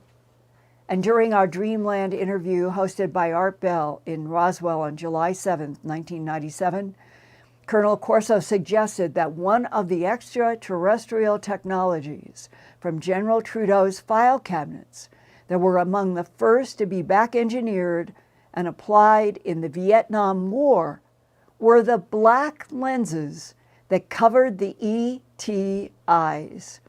During one of the Dreamland radio breaks that day, the Colonel suggested that we talk more about those black lenses. So tonight, I want to begin part 2 of the July 7, 1997 interview in Roswell on the 50th anniversary of the July 1947 UFO crashes as we came back on the air with host Art Bell. Colonel Philip J. Corso retired as my guest, along with William J. Burns and, of course, Linda Moulton Howe, all in Roswell, New Mexico. And Linda, I assume you're on the line? Yes, And during this break guard, I learned from the colonel that tomorrow he will be at Kirtland Air Force Base in Albuquerque signing his books on that military base. A huge irony after these 50 years. And the Pentagon in Washington can't keep enough of the books in stock. That is a signal that this book is full of truth, that people that are at the inside today want this book. It's astounding. Linda, I want to read this to you and just see if it resonates. From Sean in Yucca Valley, I've heard from several people who work in high technology that the carrying capacity of fiber optics is so great that, get this, no future replacement for it is even being considered. Do you know if it's true? If it's the case, have you ever heard of another terrestrial-derived technology so robust that further development is deemed unnecessary? Well, I'm going to have the colonel try to address that after we had decided what we would do next, because so many people want to know about the big black eyes, and everybody has seen the controversial Scintilla film in which a surgeon lifts off a thin black lens off of being's eyes. I'm going to read to you briefly from Colonel Corso's own words. Quote, I was most interested in the file descriptions accompanying two dark elliptical eyepieces as thin as tin, and these are part of this file drawer kind of stuff. The Walter Reed pathologist said they appeared to be the lenses of the extraterrestrial creature's eyes and seemed to reflect existing light. The Walter Reed pathologists were the ones who did some of the initial autopsies on beings retrieved from New Mexico. Even in what looked like complete darkness, so as to illuminate and intensify images in the darkness to allow to pick out shapes. The report said that the pathologist at Walter Reed Hospital who autopsied one of these creatures tried himself to peer through them in the darkness to watch the one or two Army sentries and medical orderlies walking down a corridor adjacent to the pathology lab. These figures were illuminated in a greenish orange, depending upon how they moved, but the pathologist could see only their outer shape. And when they got close to each other, their shapes blended into a single form. But they could also see the outlines of furniture and the wall and objects on desktops. These eyepieces didn't turn night into day. They only highlighted the exterior shapes of things, unquote. Colonel, is the technology Linda just talked about what we now know as night vision? Yes, night vision. So there were actually those eye covers in the cabinet as well, and that's what led to night vision goggles. Yes. Remember, these creatures walked around in the dark. You know, how could they see in the dark if they didn't have something like that? One of the requirements when I went to the night vision lab is make a night vision device which can fit over the soldier's eye almost like goggles. Yes. General Trudeau called me one day and said, you go down with your inspection team and see how they're progressing. So I went to Fort Belvoir. The war is heating up in Vietnam. Give us a night viewing device in 3 to 6 months. They did. One of the other pieces in this amazing file cabinet that Colonel Corso had, in the book, he said, why did the inhabitants of the craft have a cutting device that they could see that there was some kind of a red dot coming out of a black piece, one of these file cabinet technologies they did not understand. They didn't know what it was. Finally, one time that they saw some smoke in the room, and suddenly they could see this red beam of light, what we now know as a laser. Colonel Corso said, why did the inhabitants of this craft have a cutting device like this aboard their ship? It wasn't until later when I read military reports of cattle mutilations in which entire organs were removed without any visible trauma to the surrounding cell tissue that I realized that the light beam cutting torch was actually a surgical implement, just like a scalpel that was being used by the aliens in medical experiments on our livestock, unquote. I would like now to turn the phone back to Colonel Corso. The second most important thing that I think we did was our development on lasers. The thing blossomed and took hold on lasers in 1960. Even General Beach, who took General Trudeau's place, made that remark in public. When you turned that device over? I turned them over to Monmouth, our electronic labs. We had to be very careful with that weapon. Actually, the weapon could go 300,000 kilometers a second There was no lead time. They calculated they would travel 1 millimeter before the ray hit it. What weapon was this? Dual weapon. Direct energy weapon. Direct energy But weapon. we had to be careful. It was dangerous. One doctor wrote an article that I have a copy of. He said the most frightening thing happened to me. My eyes popped out and started to bleed inside. He said, I never had such a frightening experience, and it came from looking at the ray. So we had to be careful with these things, too, because we didn't know what all it would do. So this was what later developed in the DO weapon. And also we found out a very serious thing that during that period, the Special Projects Officer of the anti-missile missile, he was a colonel, too. He came to me one day and he said, Phil, we got an awful thing. He said, the Soviets can change its ICBM missiles trajectory in midair. Oh, my God, we better go to Trudeau right now. And that was a little frightening because if we couldn't hit him, look at the danger we were in. That became a crash project. And the answer was really the DO weapon. Direct energy Because weapon. it could get so fast, so quick on the target. That it wouldn't matter how it moved. Yeah, you couldn't hit it. Like our radars, like the radars I had at Red Canyon here in White Sands on my Nike missiles, we had a pencil beam that could lock on. Colonel, was this some sort of electromagnetic pulsing weapon? It came from the laser family. At the end of your first exclusive interview you did with Dateline, Yeah. you made a comment about a time machine. They seemed to use that comment of yours, rolled his eyes, as a way to almost try and discredit everything else you had said. So I've got to ask you about that. I discussed this with Professor Obert. We discussed time travel. And Obert thought himself, not me because I didn't know that much about it, his opinion was that it is possible. That time travel is possible. Yes, that was Herman Obert. Colonel, earlier, I asked your co-author, Bill Burns, what kind of agony and thought process you went through before you came forward. It wasn't really agony. Let me explain why I decided to write the book. First thing, I had an oath with the general. An honorable, honest, good man. I was an Army officer. Wasn't about to break my oath to him. 3 years ago, unfortunately, he died. And he released my oath when he died. Then I could talk if I wanted to.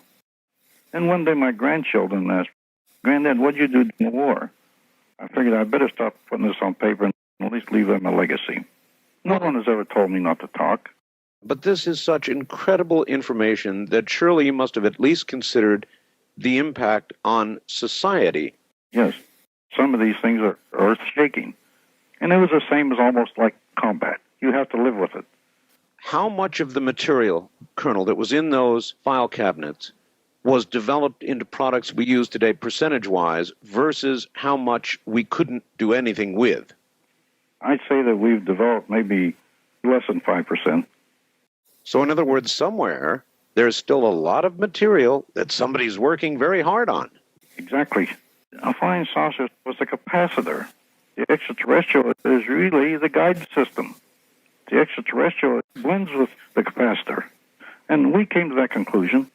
We were remiss that we didn't do more work to study this clone, this creature, or whatever he is. A retired colonel, Philip J. Corso, is telling us that the majority of the advanced technology that we have today didn't come from us. Back to Roswell. Linda? And Art, I am looking at page 115 in the book The Day After Roswell, quoting Colonel Corso. Among the Roswell artifacts from the Roswell crash were image intensifiers, which ultimately became night vision, fiber optics, which were fed into the phone system and a whole lot of other things, super tenacity fibers that were related somewhat to the way spider webs are so strong, lasers, molecular alignment metallic alloys, integrated circuits, micro-miniaturization of logic boards, portable atomic generators, ion propulsion drive, irradiated food, particle beams, Star Wars anti-missile energy weapons, electromagnetic propulsion systems, and depleted uranium projectiles. This is in a section of the book about some of the R&D development projects that he and General Trudeau were initiating and that have evolved to today. And there's one more thing before we go forward in time. We've been trying to understand the bismuth magnesium layered material that may have come from the bottom of a delta-shaped craft. Other people are trying to understand what other kind of pieces and particles they may have. One of the most extraordinary paragraphs in this book reads, quote, "The initial revelations of the nature of the spacecraft and its pilot interface." There were hand-imprinted panels exactly as we have seen in the debris footage in the controversial Santilli videotape during the first few years of testing at Norton Air Force Base in California. The Air Force discovered that the entire vehicle functioned just like a giant capacitor. In other words, the craft itself stored the energy necessary to propagate the magnetic wave that elevated it, allowed it to achieve escape velocity from the Earth's gravity, and enabled it to achieve speeds of over 7,000 miles an hour, unquote. In other words, the outer portion of the craft might have been made of an anti-gravitic material, much like bismuth magnesium. That's right. The pilots weren't affected by the tremendous G-forces that build up in the acceleration of conventional aircraft because to aliens inside it was as if gravity was being folded around the outside of the wave that enveloped the craft. It may have been like traveling inside the eye of a hurricane, but how did the pilots interface with the waveform they were generating? Colonel Corso says the pilots became part of the electrical storage and generation of the craft itself. They didn't just pilot or navigate the vehicle, they became part of the electrical circuitry of the vehicle, vectoring it in a way similar to the way you order a voluntary muscle to move. The vehicle was simply an extension of their own bodies because it was tied into their neurological systems in ways that even today we are just beginning to utilize. And the thing that they discovered in those tight-fitting suits is that the molecules of the fibers themselves were all oriented in the same way. And he speculated that when the hands are in the panels, the craft is lifted in a magnetic wave, and the fibers, all oriented, helped make the entire system generate as a whole system. Linda, we are working on exactly that technology. I've seen a number of specials on television about pilots literally thinking, not having to push buttons and pull levers and sticks and so forth and so on, but literally thinking commands. Right. Tonight, I hope everybody listening realizes that over the last 50 years, some of our major technological breakthroughs started in file cabinets in the Pentagon after they had been transferred from crash sites in the southwest of the United States through Wright-Patterson into areas of the Pentagon and other parts, probably Dreamland Area 51 in Nevada, and that today we are listening to a voice of a man who was there, who knows that this is the real thing. And what I'm intrigued also by is that General Trudeau, who, when you begin to read some of the history about his life and his intellect, was an extraordinary man, a man who had an electrical engineering degree, who was perfect for understanding and relating to Colonel Corso. They knew the implications and how important it was to get it out into our country and not in the hands of enemies. And further, because there were animal mutilations, because there were human abductions, they had been monitoring since the end of the 50s. They felt it was so important to get a base on our own moon to monitor what we'll call extraterrestrial biological entity traffic coming in and out of our Earth and what might be on the moon, and that General Trudeau's Project Horizon was his answer to getting this done. And suddenly, from left field, comes a closed down. And I'd like to go to William Burns now to try to help us understand what happened to close down this brilliant general and this brave colonel trying to get all of this going forward so that the Earth would not be so vulnerable. Here is William Burns. I want to go back to this whole concept of this war going on inside the Beltway. And obviously, nobody is going to say to General Trudeau, to Army R&D, well, look, fellas, I think you're too close to getting a beat on these ETs, so we got to shut you down because we're making a deal with them for the planet Earth. It's not what happened. In reality, what was being said, you've got 3 military services fighting for one military budget. How do you carve the pie up? If the Army is building rockets, if the Navy is building rockets, if the Air Force is building rockets, they have 3 rockets, 3 development streams, 3 R&Ds. No, combine it into one. But you boys in the military can't stop fighting with each other. So I'll tell you what we're going to do. We're going to make a civilian agency that'll be responsible to the Defense Department for funneling military missions into a civilian organized program. On the surface, that's good old-fashioned Americana. That's the way it's supposed to work. However, there was a much deeper and more sinister aspect to this. One, it wasn't all that clean to begin with, because who was the management of this? Intelligence agencies. This was being run in part out of the CIA. Well, how do we know this? Tell me one thing that you can show that the CIA was somehow involved in NASA to the point where it was utilizing NASA for its own purposes. Project Corona.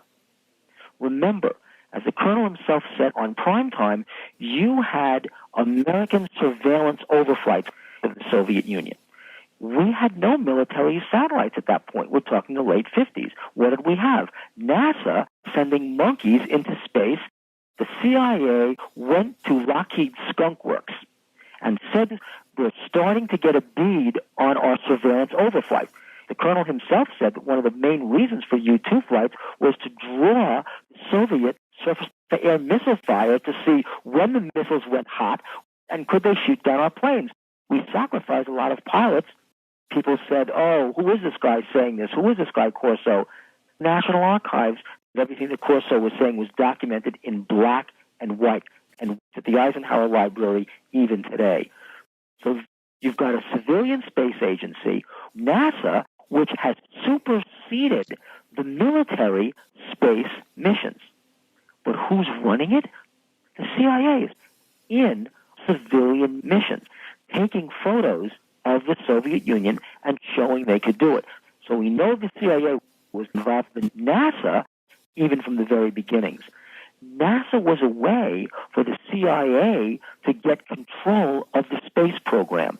The civilian space agency was a pretext for the real advances that the military had already made in space missions. By the time with Project Corona in 1959, on the drawing boards was a full-blown military outpost on the moon. But it was a military outpost on the moon that wasn't just looking down on planet Earth, but out into orbital space, because we were not just monitoring Soviets, we were monitoring extraterrestrial traffic. And that's what the CIA was trying to keep from the American people. Privately, again, after the interview, Colonel Corso and I went and talked for a very long time on many subjects. And I remember asking him, do you, Colonel, really think that the funding for the moon base was actually canceled? If the CIA was the one that was really in control of a lot of things then, as they probably are now, is it possible that the closing down of what General Trudeau so much had vested interest in getting a base on the moon for all of the right reasons, and it gets cut out from under him with the position he had in the Pentagon? Is it possible that it continued? And the colonel said that he told me he thought that General Trudeau was powerful enough in Washington that it probably was closed down. But today, as we sit here in April of 2021, I still wonder, because when I was producing my Antarctica film, and Spartan 1 and Spartan 2 both had firsthand knowledge about this base that has been underground on our moon, according to them, going back to at least the end of the 60s, perhaps before. Well, it's like a dovetail in the timeline that Colonel Corso was working with General Trudeau, 61 to 63, in the Pentagon. And General Trudeau thought that the moon base was going to be built with some degree of urgency going forward. And that would mean in the 60s there was a plan, and we know that Neil Armstrong stepped onto the moon for the first time publicly. Was there a parallel other program that was going on, built the underground base on the moon that Spartan 1, Spartan 2, and a few others have talked about? How long have we been out in space, underground on the moon? And the persistence, I think, of whistleblowers telling me through the last 5 years, or going back to 2014 at least with that physicist that I've talked with you about before, there seems to be a kind of layer of knowledge information where you don't get tremendous volumes, but you do get confirmations. And one of those subjects that you get that kind of confirmation, because there are people who feel that even though they have been in non-disclosure activities, they look at the headlines every day and what's happening on the planet, and they think and say to me, we should be all told the truth about the relationships of other intelligences in this Milky Way galaxy and beyond, and this Earth. And the persistence of we have a base on the moon, we've had a base on Mars underground for sure since 1972. That's always a line in the sand that is given to me. And it's all been kept secret. So I hope tonight that sharing this part 2 with you, that comes from that long and fascinating discussion that Art and I did with Colonel Corso back in July 7th, 1997, in the 50th anniversary of the Roswell crashes, and that I hope that you come away from what I have shared with you tonight with if that much came from UFOs and crashes and some kind of collaboration with ETs, and it's been going on for at least 60 years. Why? Why won't all of the governments level with all of the human family? What is it that keeps all of this until Colonel Corso did that interview? I don't think anybody had heard 3 hours worth of details. And today we're waiting in that 180-day countdown. And already there are rumors and pushbacks that the Secretary of Defense and the Director of National Intelligence still don't want to say anything about advanced aerial threats and linked to foreign adversaries of unknown origin. How much longer can this charade go on? And why? It's what gets me up in the morning. It's what makes me feel happy that you guys are coming to Wednesday nights. And I will transition now to dear Ian, who is in England and is so great with interacting with the chat and questions. And Ian, I wonder what is on everybody's mind right now. Well, Linda, another great presentation, and it's certainly gone down well with the audience this evening. Well, thank you. many good comments and questions as well. But first of all, let's deal with the super chats. Again, another generous night with our audience, and I'm going to announce these in reverse order.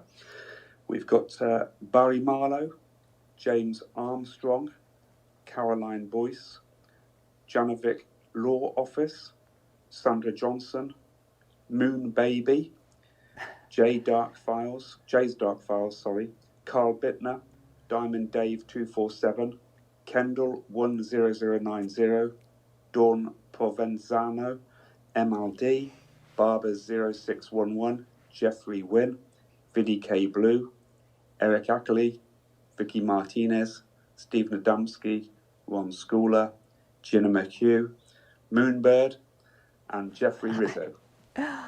Wow. I mean, thank you, thank you, thank you, thank you. What can I do? Just you keep, your enthusiasm helps keep me going every week to turn around these shows. So I want you to know it really matters to me that there is this much support and that it keeps growing. It means everything. It makes it possible for me to stay at that energy level to keep recycling every week. So thank you for keeping me in a good energy space. I really, really love you and thank you. Now, what else? Okay, it's always good when we have experiences sharing their experiences as well in the chat with the rest of us. We've got one comment here from a viewer who says, yes, they have a plastic covering on their eyes. When I punched an alien in the face once on a craft, his eye cracked like it was made of plastic. And this viewer was also interviewed by Art Bell. Oh, Ian, could you ask him if he could email to me at Earthfiles a phone number where I could follow up by phone? Is that possible? I have done already, and they've told us that they will be in touch, so that's Great. good. Well, that is fascinating, and I do not think that that's improbable. But here's the thing. We've just gone through all of this through the eyes of the Pentagon and how advanced the ET technology is. Why would they have, as the Colonel and General Trudeau described, the skin-thin lens you pick up? And in that photo that I had from the Santilli film, that was part of what I was trying to get across too, that I think those are very legitimate autopsy images. And the black covering is on the eye on the photo on the left, and then on the right, the eye is free of it. And I have also had a discussion with a man who was the son of a surgeon who worked at Wright-Patterson. And his father was in on one of the autopsies of extraterrestrial biological entities. And that is where they discovered that when there were two surgeons and the father was monitoring and making notes of everything that happened. And I believe, if I recall, that the date was in 47 or 1948, and that the body that had been shipped quickly to Wright-Patterson was a form of gray. And the two surgeons talking to each other, the father, who the son came to me, is taking notes of what the surgeons are saying in an ongoing discussion as they begin of what to do with this alien body. And one of the observations was that the black on the eye was a really thin, but I had the impression that it was malleable, that it was something that just went right over the large eyeball. And plastic, I do have illustrations. I really do have illustrations that people have done who were on UFO retrievals back in the 50s, I think. And some of them had drawn the black as like what a plastic shield would look like.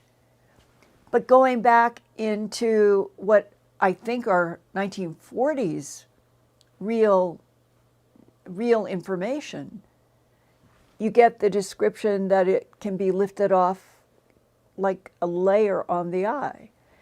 If anybody listening has any information about the difference between a hard plastic black covering and a malleable skin-like lens that would fit on the eye, I would love to know if anybody out there has any information.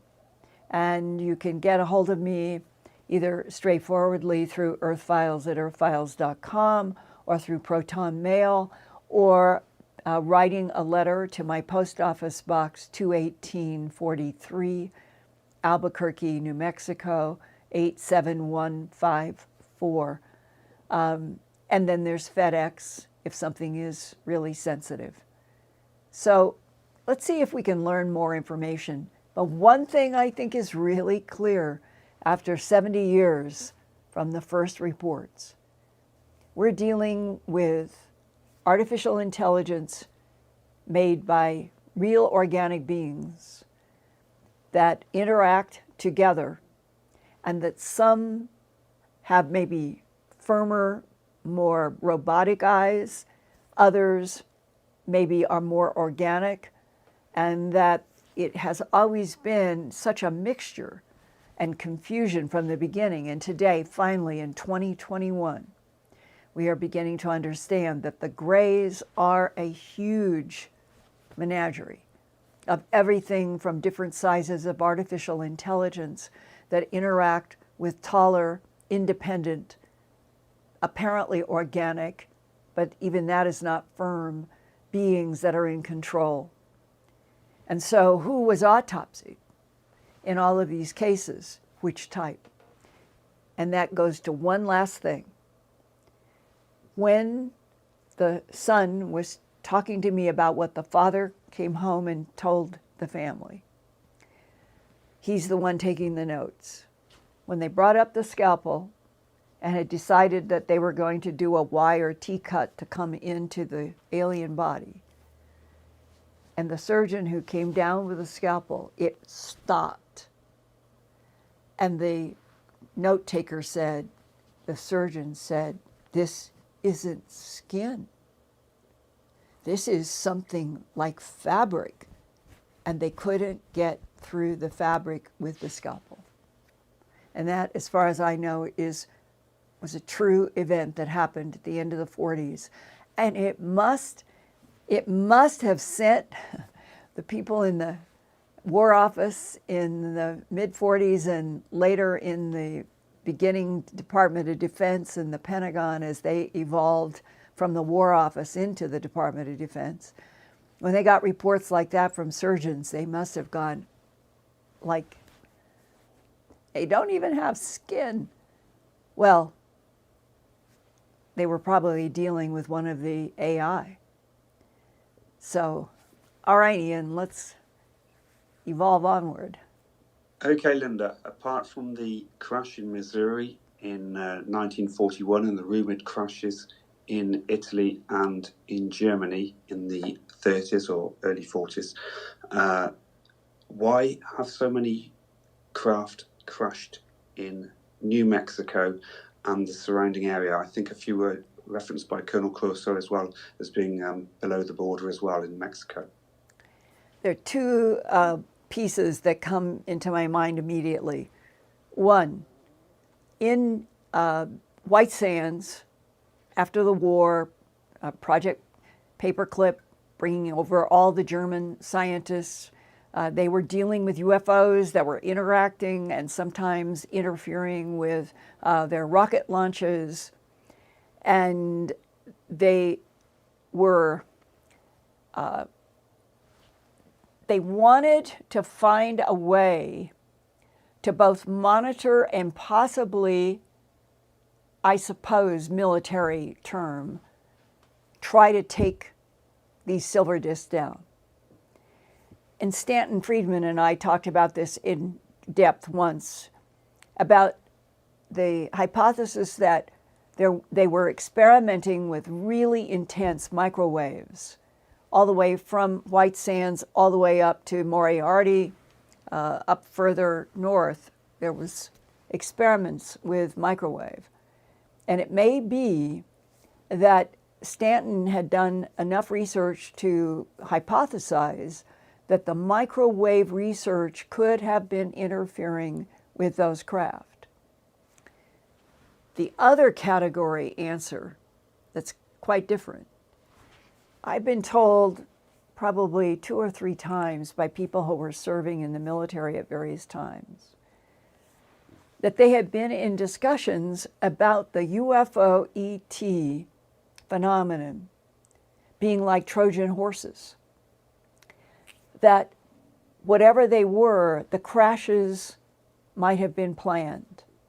And if they were all AI that were operating the craft that did crash, and they were not the progenitor, original organic ones, then it is possible that the advanced beings deciding that they wanted to get into human hands certain technologies that would evolve us faster toward this path, this path, this path, that what was contained in some of those crashes could have been as calculated as a chess move. And I remember that there was one person who was talking to me about what they had found in some of the craft, and that they too were confused sometimes about the juxtaposition of certain pieces or certain technology, and that maybe a year or 2 later, one man said, we really went after one thing and we came to a dead end. And you know what we figured? That these beings had an agenda, and they wanted us to go down a red herring path. And we used a year or 2 going down the red herring path before we realized it didn't work. And then the only answer we could come to was they diverted us. Well, why did they divert us? Okay, so I've laid out a kind of bell-shaped curve of possibility of harvesting real viable technology from real craft that may have been brought down by experimental microwave, to that we're dealing with extremely advanced intelligences that use lots of artificial intelligence, and that they are trying to be 1,000 steps ahead of us at all times, and that we humans might evolve faster, we might get stronger if we would be told the whole story, and then the whole planet would be in on all of these questions and confusions. But until that time, it is fun to have these dialogues with you. I just wish we could prove and have confirmation that was firm. Let's see. How about one more question? Linda, this refers back to last week's show. You featured a photograph taken, apparently a representation or a photograph taken by a pilot with a cell phone. We've had several comments from people saying that this picture may not be the original picture. Can you comment on that, please? Yes. I believe it was the debrief who had headlines about getting official spokesman, Sue Goff, in the Pentagon, a spokesperson, confirming that the green triangle and the video were actually had come from pilots. Remember that? And along with that video that I had loop over and over and over again so we could watch it. I ended up with a paragraph saying that also what was released was allegedly from an F-18 of a pilot using his cell phone of a triangle with white circles in the three corners, which have been reported around the world for decades. And I personally thought that the image that was purported to be a representation of the F-18 cell phone photo, I thought it looked too neat, or there was no shading. It was like, but I was in the position as sometimes as a journalist, a professional journalist, I keep up and try to share with you what I think is the most important, strongest, most solid information as it evolves.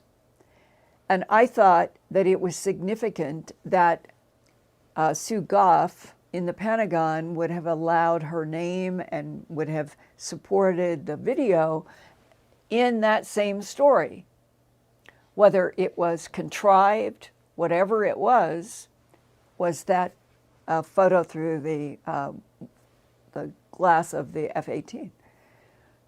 So when I am doing a story where I am trying to get all sources, as much information as possible, always wanting to give the strongest details on origin, that is the one thing that I'm sure you all feel as frustrated as I do, that even if there is a photograph that was described, it may not be the one that is released in the so-called original release in the media for reasons that are not clear. But I was not an arbiter, and I certainly would have no way of separating the wheat from the chaff about what is I'd have to have the original frame or video, we'd have to have metadata analysis, we'd have to interview the pilot. Yes, that's what everybody should be doing. But in that case, the big box of the story was that a spokesperson, Sue Goff, in the Pentagon, was saying that the video that contained that green triangle was actually recorded by pilots.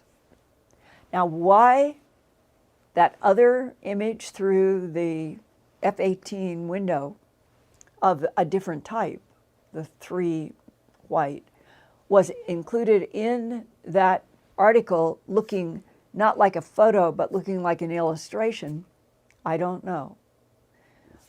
But I can guarantee you, with a big digital hug, that I'm trying every single day to get as many facts as I possibly can to report to you, and that we are at an extremely difficult time when people in the Pentagon, some of them are pushing against revealing anything at the end of the 180 days, and there are other forces that you hear, they feel that we should be given a lot at the end of the 180 days because it came from Congress, and Congress has asked the Secretary of Defense and the Director of National Intelligence to report about advanced aerial threats and possibly linked foreign adversaries.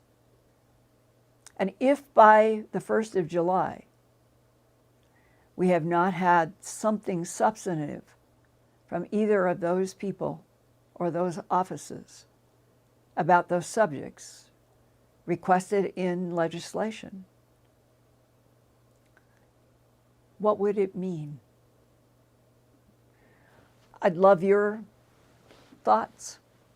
I'd love your insights, especially for those of you who might be working under NDAs, who know a lot more and who might have insights about why would there be even any pushback right now about telling the truth on what was requested in that COVID funding bill.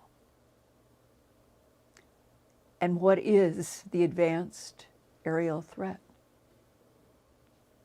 And who are the advanced alien allies of this planet and humans? I think that that is a reality. And we need to be told the truth about it all. And on that note, I truly love you guys. Thank you. Let's keep going for 175 for the summer equinox. And I will make those announcements as we get into the early part of May about how we want to have all of our dialogues together for that show and have fun. And thank you for being here tonight. And I look forward to seeing you next Wednesday in this ongoing dialogue with so many of you now from around the world. It just warms my heart. People aren't closing down. They are opening up and they want the truth. Watch more podcast clips now on our YouTube channel. Go to WWII podcast clips and watch more great podcast videos just like this one.